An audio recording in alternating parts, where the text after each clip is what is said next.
Hello, my name is Hunter, and I have a bachelor's degree in computer science. The job market is brutal right now, and I figured I should start a personal project to keep my programming skills sharp while I'm looking for my first job after graduating. The project I've decided to make is a video game because I have always loved video games. There are a couple of problems with this. I have no game development experience, no 3D modeling experience, but I can code, so hopefully that'll help me out a little bit. Now, the plan is to make a procedural, roguelike survival game in Godot with Blender for 3D modeling. Okay, so the first step is to create a new project. See, I already don't know what I'm doing. Forward plus supports desktop. Advanced 3D graphics. See, that's wrong because I'm doing 3D. Less advanced, least advanced. Forward plus. Okay, perfect. I have officially made a plane. This is progress. Okay, so if I go jump, and then I go space. Perfect. Okay, so if I try, okay, new capsule shape 3D, perfect. So now I have player.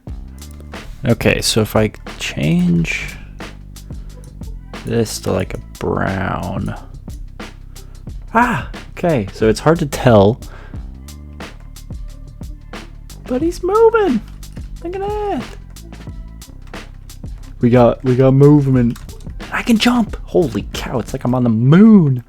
Okay, so my plan is to get the game logic running smoothly using other people's assets because I want to be able to play a game that looks and feels good while focusing on the game logic. And then once the game logic is at a good place, then start to develop my own 3D models. So shout out to Quaternius.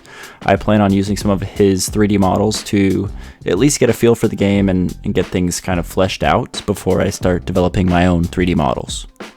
This guy looks pretty cool. We're getting somewhere. Oh.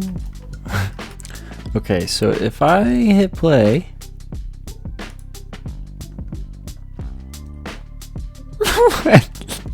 what is happening? He's got noodle legs. Okay, so now at least the directions are right and the animations are right. Look at his feet though. Why is he... What is happening? If I go right... Okay, the right and left are still... Wait. Okay, so I've done some more messing around with the camera and it's starting to look okay. So he's moving still. The animations are still a little weird, but now I can pan around the character, and now I just ideally would have the back of the character always be facing the mouse unless idle, I guess. So okay, I have spent some time refining the movement logic a little bit, so it's much smoother, and I can sprint if I hold shift, but the animations are not speeding up as I would like them to, so I'm going to work on that a little bit more and probably work on getting this terrain a little bit more robust and interesting, because right now it's very plain and bland, but pretty happy with the player movement so far. Okay, so I have added a skybox in here, which I think looks really nice. I'm going for like a darker kind of themed game. And I have also changed up the terrain a little bit. So as you can see, we're loading in some varying terrain. And then as I walk towards the edge of what's loaded in, it will start to generate and load in new chunks. The variation in brown color looks a little bit strange, but start to work on getting the environment looking a little bit better. Okay, so I'm currently trying to add bushes to my scene, and they're floating. So it's like some bushes don't float and they're aligned properly with the terrain, and then other bushes are floating, and so I need to try to figure out why that's happening. But I spent some more time working on bushes and like grass and foliage. So this is where we're at right now, but there's some weird issues with the grass. You can see it's spawning in a line like this, and then every time it loads a new chunk, as I enter the range for a new chunk to load, it freezes pretty bad.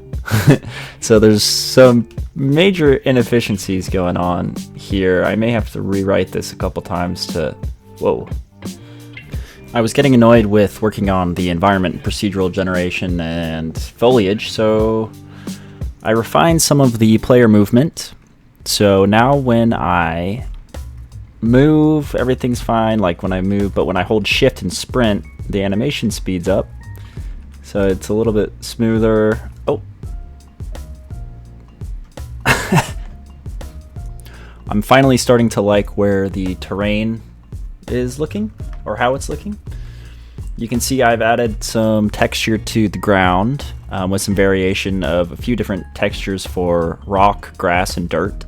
And I got some grass populating pretty nicely with some color variation and size variation, and a little bit of a sway, which is kind of nice. And then next thing I want to try is to make the grass animate as I move through it, because I think that'll make it a little bit more immersive and be a nice touch. I have done a lot of work over the last couple of hours on getting the environment looking better. I've added some trees, so there's a couple of different types of trees in here, and then I added some boulder rock situations and messed around with the camera a little bit more, so it's more of like a third-person style action camera. You can see that the zoom in and out are much tighter, and the pan up and down, and the sensitivity is much higher. And so hopefully this will help